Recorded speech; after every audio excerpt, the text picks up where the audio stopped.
Dad said it was just a get-together. No invitations, no explanations. But when my cousin texted me about my sister's anniversary party, the one I wasn't told about, something inside me snapped. I wasn't supposed to be there. They never wanted me around, not after years of treating me like the family embarrassment. But that night, I decided I'd show up anyway. When I walked through the front door, every laugh in the room died.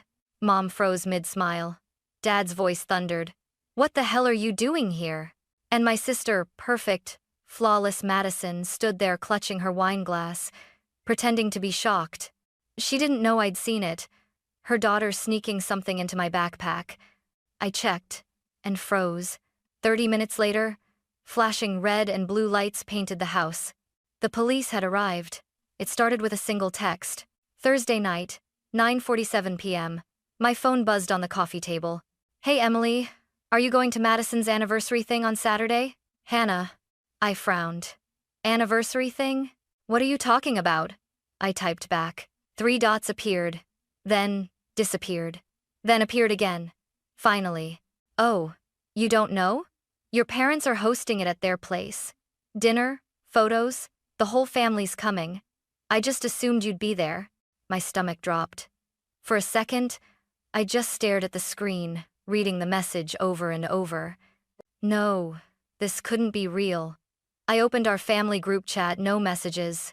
My parents had sent pictures of the backyard setup to everyone except me.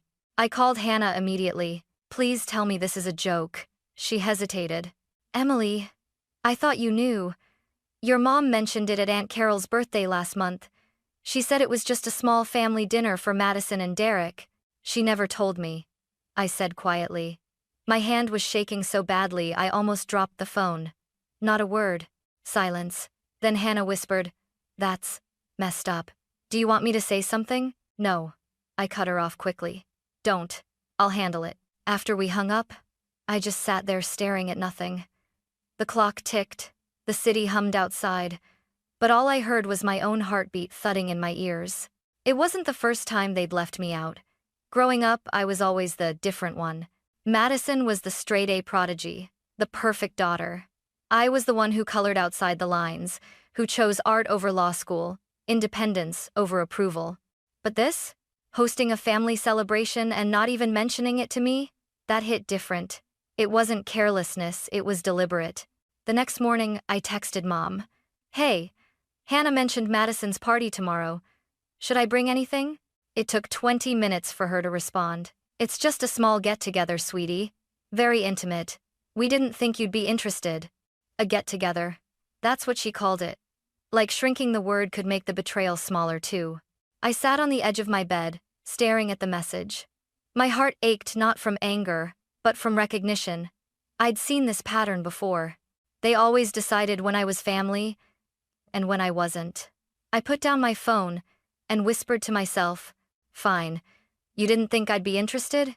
Then you'll really be interested when I show up." Heh. That was the moment I decided I was going. Not for revenge. Not even for closure. I just wanted them to look me in the eyes and remember that I still existed. By Friday night, the bitterness had turned into something colder focus. If they wanted to pretend I didn't exist, then fine. But I wouldn't vanish quietly. I stood in front of my closet, sifting through clothes that screamed, "Freelancer barely surviving." Finally, I found one dress that still made me feel powerful, deep burgundy, fitted but simple. It wasn't designer, but it was mine. Madison, of course, would be in something elegant and cream-colored, probably chosen weeks in advance by her husband's stylist friend. She'd look perfect, as always. Madison Hudson. Attorney, wife, mother, golden child. When I looked in the mirror, I saw the opposite: tired eyes, messy curls, a woman who worked alone in her small apartment designing travel ads for clients who ghosted after one project. And yet, the reflection stared back at me with quiet defiance. "You're still standing," I whispered to myself. "And that's enough." The morning of the party, social media rubbed salt in the wound. My Aunt Carol posted an Instagram story of the backyard fairy lights, floral arrangements, champagne glasses already lined up on the table. Caption: "Celebrating love and family." I nearly threw my phone. Family. That word tasted bitter. By 5:30 p.m., I was driving through the quiet suburban streets I grew up on, my heart pounding harder with every turn. I hadn't been to my parents' house in nearly a year, not since the last argument about life choices. And the closer I got, the smaller I felt. Each mailbox I passed seemed to whisper, "You don't belong here." When I pulled up, I froze. Cars lined the driveway, Uncle Tom's truck, Grandma's old Buick, even Hannah's little blue sedan. Everyone was there. Everyone except me. I parked 2 houses down, took a deep breath, and looked through the front window. Warm yellow light spilled out like a scene from a holiday card, people laughing, clinking glasses, hugging. The picture-perfect family. And outside, in the cold night air, stood the ghost they'd buried years ago, me. I wanted to turn around. I really did. But something heavier than pride kept me rooted to the spot. Maybe it was exhaustion. Maybe it was the years of pretending I didn't care. My phone buzzed, a message from Hannah. "Are you coming?" I typed back one word. "Already here." I turned off the engine, grabbed my small backpack, the one I always carried my sketchbook in, and straightened my shoulders. No invitation. No welcome. Just me, walking into a world that had erased me. As I stepped out of the car, a strange calm settled over me. I wasn't walking into a party anymore. I was walking into proof that I was real, and that they couldn't write me out of the story forever. The house loomed ahead, glowing like a stage, and I was done playing the villain in their script. I didn't knock. I didn't even pause to fix my hair. The front door opened with a soft click, and just like that, I stepped into their perfect world. The sound of laughter hit me first, followed by the clink of glasses and the faint melody of a jazz playlist humming from the speakers. Then, like a wave retreating from shore, the sound began to die. Every head turned. Every smile froze. 30 people, family, friends, distant cousins stared, as if a ghost had just walked in. My cousin Ryan was the first to react. His jaw dropped. Then, Aunt Carol's smile faltered mid-laugh. One by one, the conversations stopped. The silence was deafening. Mom appeared from the kitchen, balancing a tray of hors d'oeuvres, her heels clicking sharply against the floor. When she saw me, she stopped dead in her tracks. Her voice was tight, controlled, and dripping with warning. "Emily, what are you doing here?" I kept my chin high. "I came to celebrate Madison's anniversary," I said evenly. "I'm her sister, after all." The tray in her hands trembled slightly. Before she could respond, Dad's booming voice cut through the room. He was standing near the fireplace, whiskey glass half full, cheeks flushed from drinking. "You weren't invited?" he said flatly. "This is a private event." I took a slow breath. "It's a family event, and I'm family." His eyes narrowed. "Not tonight. You're not."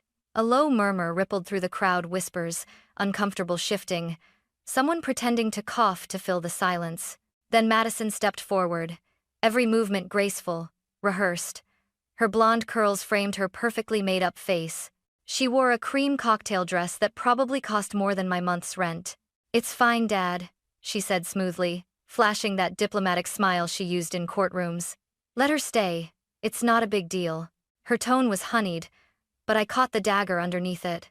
The fake sympathy, the smug satisfaction. She wanted me here not to include me, but to watch me fall apart. Mom wasn't having it. "It is a big deal, Madison.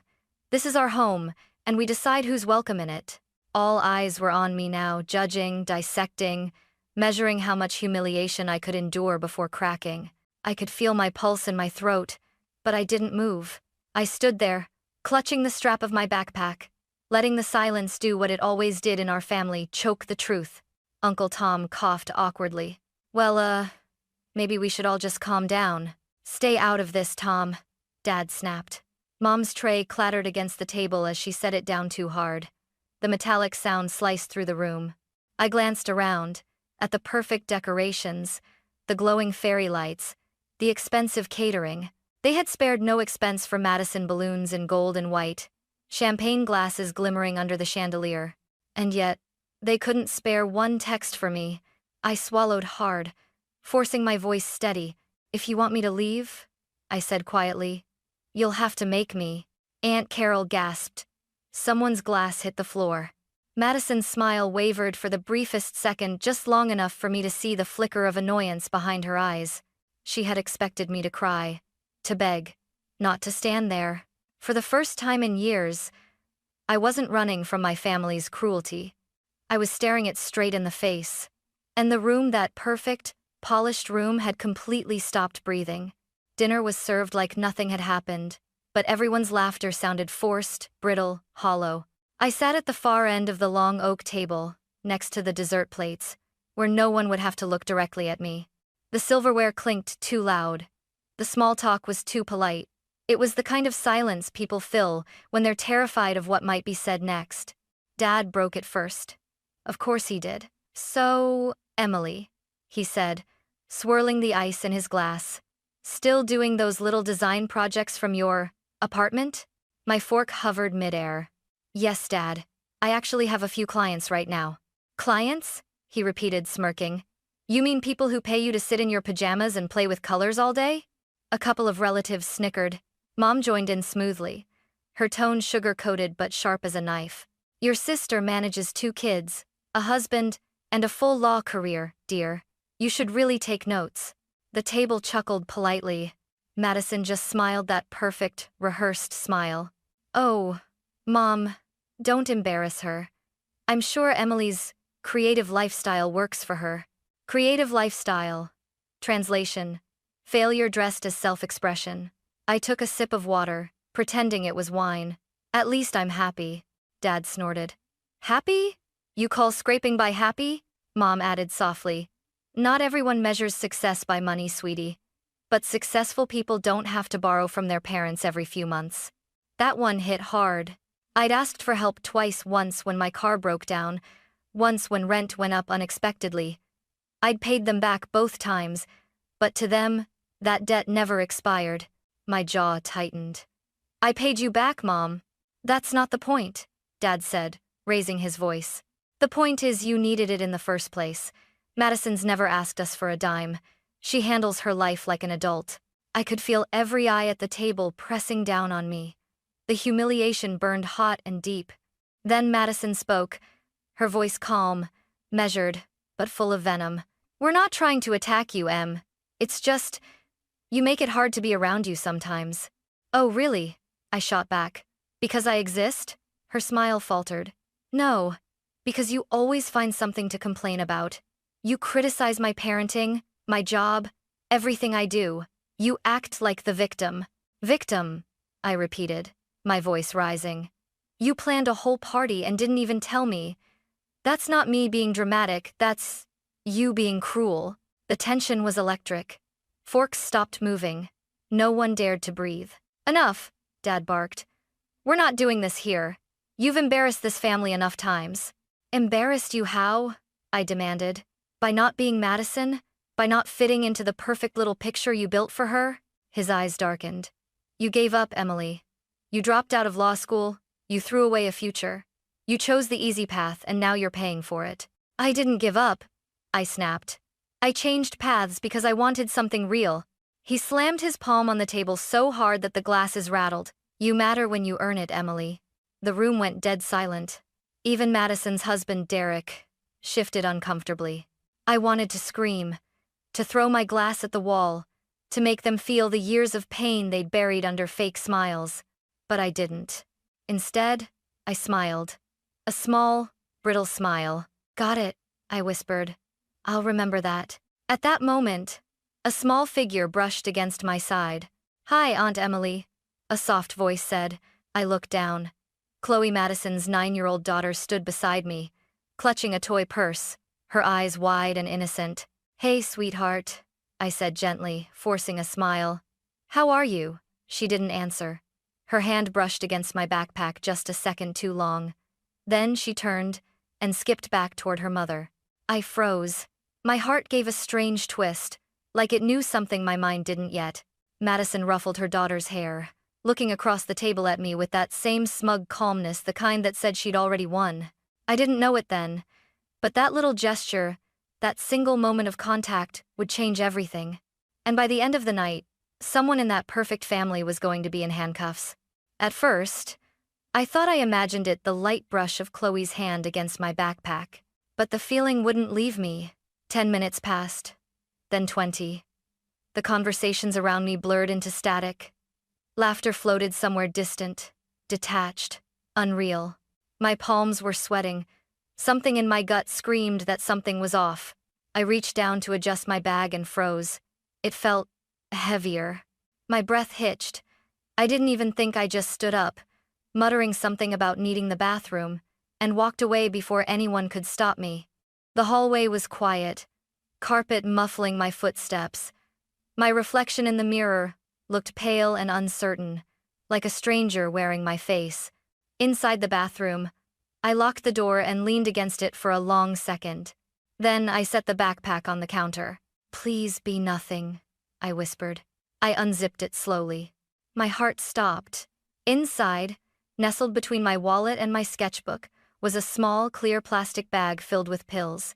At least 24 white, round, stamped with markings I didn't recognize. My fingers trembled as I stared at it. For a second, I couldn't breathe. Then the realization hit me like a punch to the chest. This wasn't an accident. Someone had put this there deliberately, and I knew exactly who would benefit if I got caught with it. My mind went blank, then sharp all at once. Madison. Of course it was her. The perfect sister, the untouchable lawyer, the one who'd spent her entire life making me look like a failure. And now she'd found the perfect way to end me. If the police came, if someone found these pills in my bag, I'd be done. A family scandal, my reputation shredded, maybe even arrested. I gripped the edge of the counter, trying not to scream. "You're not crazy. You're not paranoid. They did this." Then a strange calm settled over me. Cold. Focused. Fine. If this was her game, I could play too. I grabbed my phone, switched to camera mode, and started taking pictures. Close-ups, angles, timestamps, the bag inside the backpack. My hands nowhere near it. The background clearly the guest bathroom of my parents' house. Click, click, click, evidence. Then I grabbed a tissue, carefully lifted the plastic bag, and held it up to the light. The pills gleamed dully, dangerous and expensive looking. A nervous laugh escaped me. "You really overplayed your hand, Maddie." Still using the tissue, I folded the bag and slipped it into the pocket of my jacket. Then I stared at the mirror, studying my reflection. I didn't see the scared girl they'd made me feel like all my life. I saw someone calculating, someone done being the victim. And as that thought settled, I felt something almost electric, a rush of control. I unlocked the door, smoothed my hair, and walked back down the hallway. The laughter had resumed. The music played on. Nobody even noticed I was gone. Perfect. From across the room, I saw Madison chatting near the dining table, her cream blazer draped neatly over the back of a chair. She looked radiant, unbothered, glowing with self-satisfaction. I took a deep breath and walked past the guests, as casually as I could. When I reached her chair, I let my jacket brush against hers and slipped the plastic bag into the inner pocket. It was quick, silent, precise. Then I turned, grabbed my drink from the counter, and smiled. If Madison wanted to humiliate me tonight, she'd get her wish. Just not in the way she expected. When I came back into the living room, it felt like walking straight into a storm. Every conversation, every laugh, every polite smile, all of it grated against my skin. I could feel Madison's gaze burning into me from across the room. Curious, suspicious. She tilted her head, that fake sweetness plastered across her face. "Enjoy your little break, Emily?" I matched her smile. "Oh, absolutely. I just needed a moment to clear my head." Her eyes flicked to my backpack at my side. "You always carry that thing everywhere, don't you?" "Old habit," I said. "You never know what people might put inside it." For a fraction of a second, her smile froze. Then she laughed lightly. Still dramatic as ever. Dad was refilling his glass near the bar cart, already red-faced from alcohol. "You still here?" he barked. "Haven't you embarrassed yourself enough for one night?" Mom joined in, voice sharp as glass. "Just leave, Emily, before you ruin this for everyone." I turned slowly to face them. The music faded in my ears. All I heard was my heartbeat. "You're right," I said softly. I should leave. I really hope everything works out exactly as you planned. Something in my tone made Madison frown. But I didn't wait for a response. I set down my empty glass, gave one last look at the glittering room full of people who'd spent their lives pretending I didn't belong, and walked out the front door. Outside, the air was cold and sharp. I could still hear the faint hum of laughter from inside. I sat in my car, hands trembling, staring at my reflection in the rearview mirror. For the first time all night, I felt calm, not happy, not angry, just done. I waited. 10 minutes. 15. Then I picked up my phone. Non. Emergency police line. What's your report? Hi, I said, keeping my voice even. I was just at a family gathering 847 Maple Grove Drive. I think someone there might be in possession of illegal substances. There are children present. I'm worried. The operator asked a few questions. I gave just enough information, nothing that pointed to anyone in particular. Then I hung up. I watched the minutes tick by. 20, 25, and then the sound of sirens. Flashing red and blue lights painted the quiet suburban street like a nightmare. I watched from my car as officers stepped out, hands resting on their belts, speaking calmly at the door. Inside, I could see silhouettes moving frantically. The party had stopped dead. Then came the chaos. Hannah called me first. Her voice panicked. Emily, what the hell happened? The police are here. They said someone called in a report about drugs. Drugs? I repeated, feigning confusion. That's awful. They're searching coats and bags.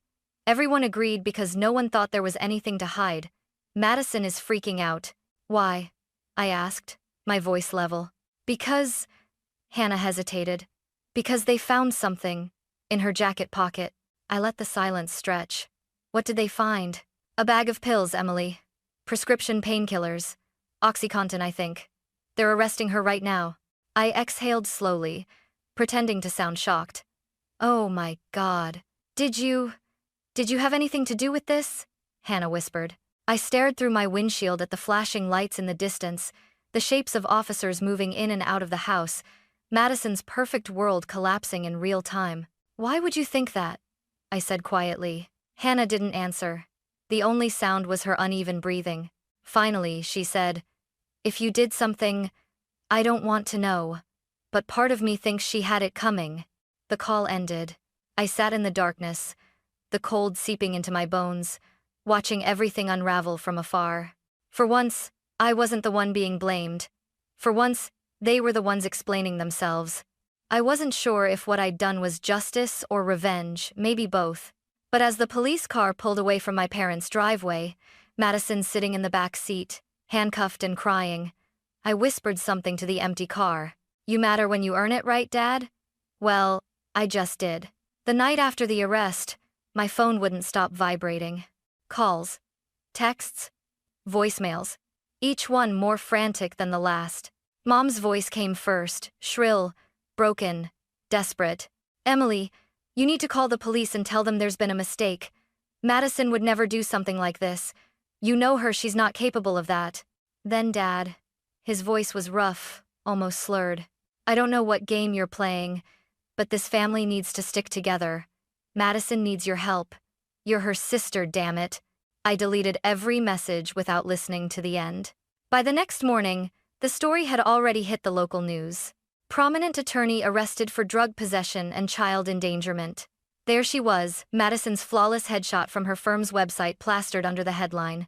The comments were brutal. Typical rich family scandal. What kind of mother does that? I almost felt sorry for her. Almost. Hannah called around noon. They released her this morning, but she has to appear in court Monday. The police found OxyContin, a lot of it. She says she has no idea how it got in her jacket.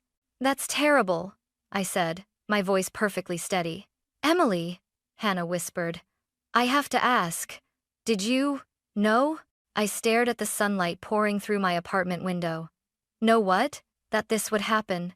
Because if Madison really did try to frame you. She trailed off. I sighed softly. Hannah, some people dig their own graves. I just stop handing them shovels. She didn't reply, but I heard the faint exhale of someone who understood and didn't want to. That evening, I opened my voicemail again. Mom sobbing. Dad yelling. Madison crying. Emily, please. Her voice cracked. You have to believe me.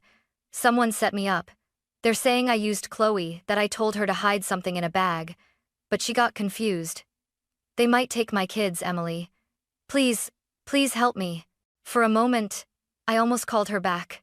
The sound of her begging pierced something deep inside me. But then I remembered her smirk at the dinner table. The way she looked at me like I was nothing. The way she'd used her own child as a pawn. No. She made her choice. Sunday came with more chaos. The group chat exploded. Aunt Carol wrote, "This whole thing is tearing the family apart. We need to stay united." Uncle Tom replied, "Maybe Madison should have thought about that before she did what she did." By the time court day arrived, Madison's husband, Derek, looked hollowed out, dark circles under his eyes, his perfect hair unkempt. He called me that afternoon. "Emily," he said quietly, "can I come over?" I hesitated, then agreed. He showed up 20 minutes later, standing in my doorway, holding his coat like he didn't know what to do with it. He looked exhausted. "She says you framed her," he said finally. I raised an eyebrow. "And do you believe that?" He hesitated. "I don't know what to believe. The police think Madison told Chloe to put the pills in your bag, and somehow they ended up back in hers. Chloe confirmed part of it," she said. "Her mom gave her something to hide." My chest tightened. "Poor kid," I murmured. "Yeah," he said bitterly. "She's in therapy now. She cries every night. She thinks she's going to jail." He rubbed his face, looking 10 years older. "Emily, whatever happened that night, you could end this. If you told the police you think Madison's innocent..." I laughed, low and cold. "Innocent? Derek. She tried to destroy me. She made a mistake." "No," I cut him off. "A mistake is forgetting an anniversary. What she did was a choice. She used her daughter to frame her own sister. That's not a mistake. That's evil." He stared at me for a long time. His voice dropped to a whisper. "You're right. I just wish it didn't have to end like this." As he left, I stood at the window, watching him walk away under the gray sky. Madison had always been the sun in our family. Everything revolved around her. Now her world was collapsing, and I couldn't tell if the emptiness I felt was guilt or peace. My phone buzzed again. Mom's new message: "We're going to fix this, Emily. You'll see. Madison just needs us." I turned the phone face down on the table and whispered, "No, Mom. She needed to lose everything first." And for the first time in years, I slept through the night. Months passed. Winter came and went, and so did the headlines. Madison's face slowly disappeared from the news cycle, replaced by fresher scandals. But in our family, the silence was louder than ever. She'd taken a plea deal, 3 years probation, mandatory counseling, 500 hours of community service. Her law license was suspended.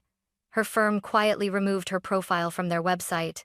Derek filed for divorce a week later. He won primary custody of the kids. Madison was allowed supervised visits twice a week, and even those were temporary.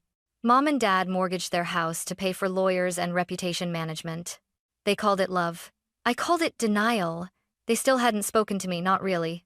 Only long, carefully worded texts about forgiveness and family unity. Never an apology. Never the words I actually needed.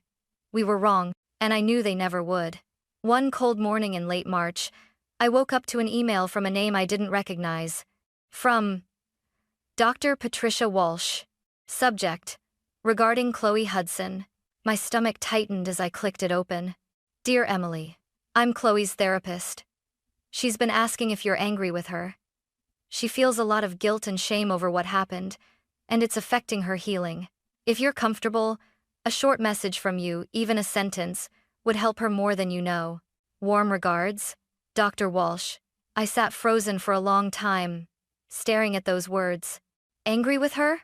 How could I be angry with a child who'd been used as a pawn in an adult's war? I started typing. Deleted the first draft. Tried again. "Dear Dr. Walsh, please tell Chloe that I'm not angry with her, not even a little. She didn't do anything wrong. Sometimes grown-ups make bad choices and kids get caught in the middle. She was very brave, and I'm proud of her for telling the truth. None of this was her fault. With love, Emily." I hit send before I could overthink it. Dr. Walsh replied that same evening. She cried with relief when she read your message. Thank you. I stared at my screen until the words blurred. Then, for the first time in a long time, I cried too, not the bitter, angry kind of tears I'd swallowed for years, but the kind that came when something inside finally unclenched. That night, I dreamed of Chloe's little hand brushing against my backpack. Except this time, in the dream, she wasn't planting anything. She was returning what had been stolen: my dignity, my voice, my peace. The next morning, I went for a walk. The world felt cleaner somehow: quiet streets, frost melting off rooftops, the faint smell of spring in the air. I thought about everything that had happened, the lies, the humiliation, the chaos. Had I gone too far? Maybe. Would I do it again? Absolutely. Because justice doesn't always wear a badge or stand in a courtroom. Sometimes, it's a quiet woman with shaking hands who decides she's done being the family scapegoat. My parents still call it that misunderstanding. They still invite me to get-togethers. I never attend. And every time I ignore the invitation, I remember that night, the look on Madison's face when her perfect world cracked. Do I regret it? No. But I do wish things had been different. That I hadn't needed to become my own revenge just to feel seen. I stopped in front of my reflection in a shop window, hair messy, coffee in hand. Free. For years, they made me believe I was the problem. Now, standing here, I knew the truth. I was the lesson they didn't want to learn. Sometimes the trash takes itself out. Sometimes, it just needs a little help finding the curb. And I have no regrets.